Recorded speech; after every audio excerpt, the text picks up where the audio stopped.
Beginning with our presentation, my name is Andrii, and our presentation in social media marketing is for Optima, a pharmaceutical company based in Germany, which has a range of eye care products under a brand name TearsAgain. TearsAgain are currently being sold in Canada, Europe, Switzerland, Great Britain, and Australia. And the campaign itself will focus on the eye spray, which is a more novel product and is considered easier for customers to use.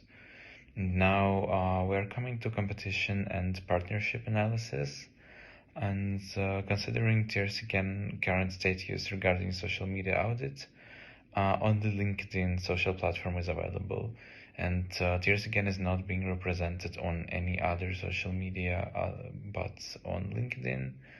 And unlike TearsAgain competitors such as Doppelherz, Hilo, and Oakverse, TearsAgain has a presence on LinkedIn, and it's noteworthy that our rivals, including the names that were mentioned, have demonstrated a higher engagement rates, larger follower bases, and more interactions across various platforms. And also TearsAgain has a LinkedIn page. We can optimize our presence further, and LinkedIn is a powerful platform for B2B. We also took a closer look at our competition. If we want to compete against our biggest and most successful competitor, Hilo, it is more like David against Goliath. Hilo, for example, is sponsoring football club Bayern Munich and advertising in German television. And so they have their own stadium and sponsor various athletes and another football club in the third German division. Nevertheless, we also could see that especially the organic posts from each competitor couldn't achieve a high engagement. Only through paid advertisements on YouTube or Instagram they could reach some people. And Doppelherz, for example, managed to have a good TikTok account, but posted a lot of pharmaceutical products which are not related to the dry eye market and are therefore not in our competition. Yes, my turn. Hello guys, my name is Eskil, and now I'm taking over the presentation. Well, what does the competition do? We have two big competition in the market, and that's Hilo and Doppelherz. Hilo posts sport events, tutorials, travel posts, and have huge sponsorships. Doppelherz posts the product itself and have multiple products shown.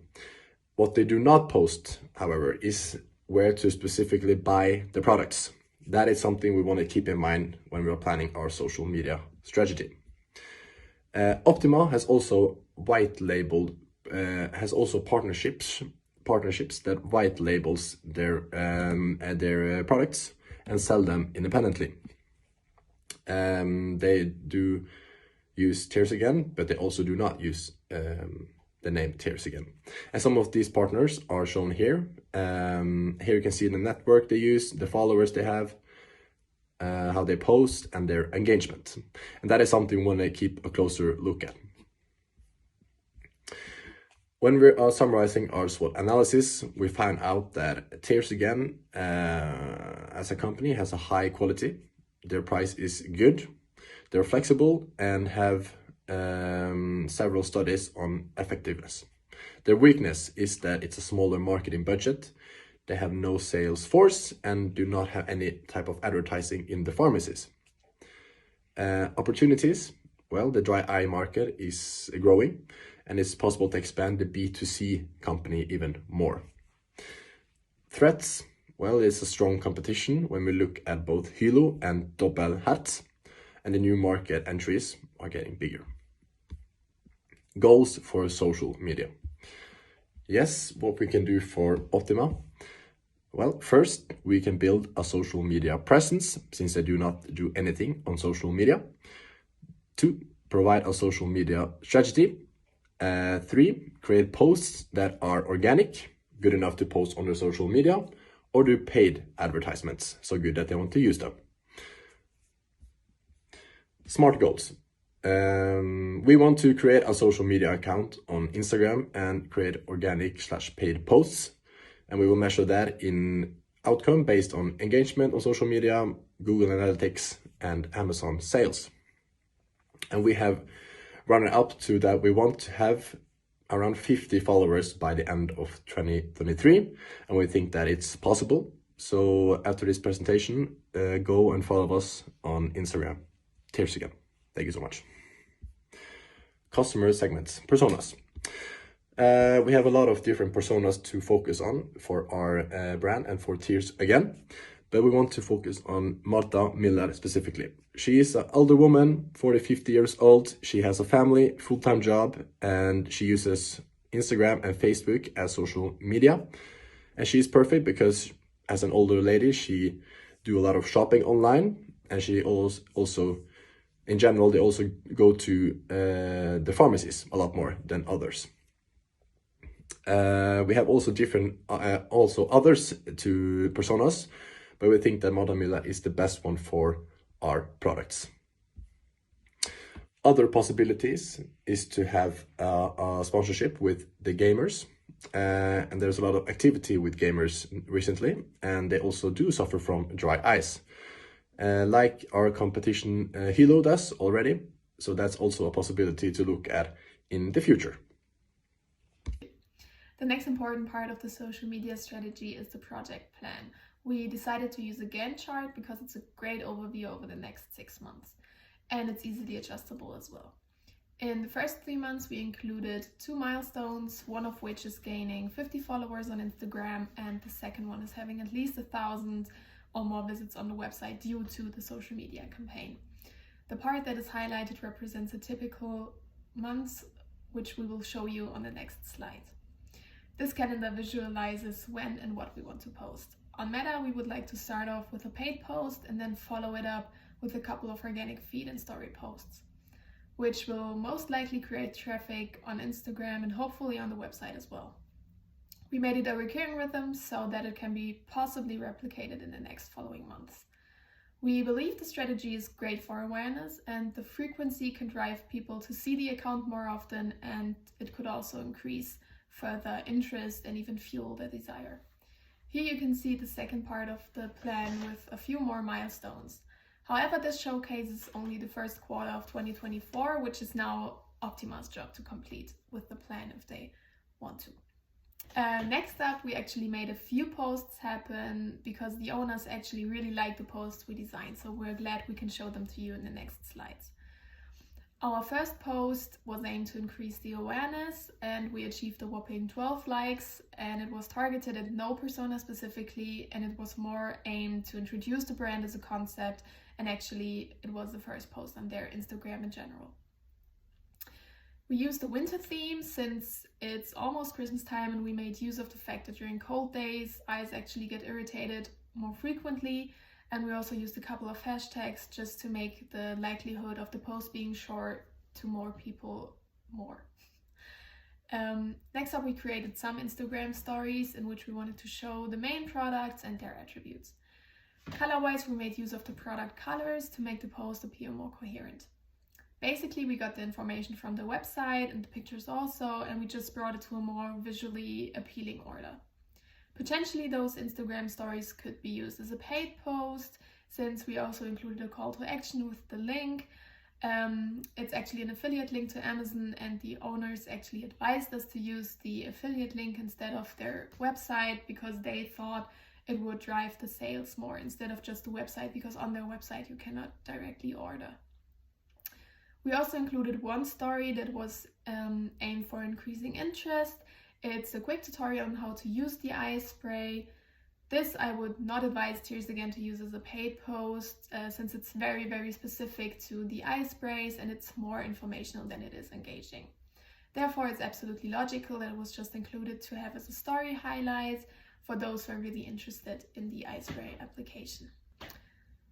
Additionally, we created some sponsored posts, but we have not really had the opportunity to post them or to create better ones. We decided to address the personas here more specifically in comparison to the organic post, because with the sponsored ones you can actually make sure it reaches whoever you want it to. The first post is tailored to the main customer, which is Martha M, and just a reminder, she's the one representing women in their 50s. She's spoken to more directly because the problem of menopause here is mentioned directly. This would not work as an organic post in my opinion because men, for example, just cannot relate to menopause. The second one is aimed at people suffering from allergies. This also is great for sponsored posts because you can select a specific time frame in which you wanted to advertise. Especially in spring when allergy season is starting, this could really increase the sales. The one on the right is targeting young gamers, which would be the newest possible segment. We are aware that our competitor Hülo is already targeting the segment. However, we do see the possibility of stealing a bit of the market share from them because it's an emerging market and not many customers are actually aware of the problem of dry eyes. Let's look at some calculations. We decided to calculate the customer lifetime value in order to see the return on our investment. The good thing about the CLV is that you include further revenues from the same customers. Therefore, you can adjust your advertising budget much more precisely. We started at looking at the possible conversion rates. Big thanks to Optima for giving some valuable insights and also giving us access to reports from a previous online campaign, which resulted in our figures being very close to reality. I'm now going to walk you through our CLV calculation. The cost per click is in the pharmaceutical branch typically between 0.15 and 0.30 euros. The acquisition costs are 14 euros, which is the price of our TearsAgain eye spray, minus 25 euros, which is the people who click the link times 0.2 euro, which is our average. That's the price per click. We have assumed a retention duration of 3 years and an average consumption of 2 sprays per year with a 60% yearly retention rate.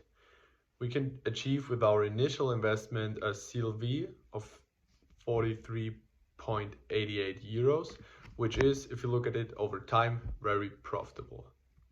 One interesting thing we need to mention is you need to put around about 1,786 customers in our sales funnel in order to get one customer out in the end.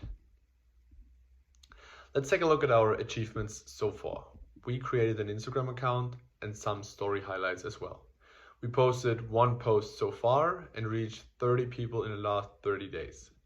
We have now 12 followers. What are our key takeaways? Here you can take a look at some of our learnings. In particular, we were not aware of the importance of personas at the beginning. We have also found that so-called trial and error method is very effective when creating posts. In the last few weeks, we have once again realized that there are differences in the customer engagement in various sectors. It is probably much easier to get a high level of commitment for a trendy bar or a new fashion brand than it is for pharmaceutical products. Thank you for your attention and enjoy your winter break.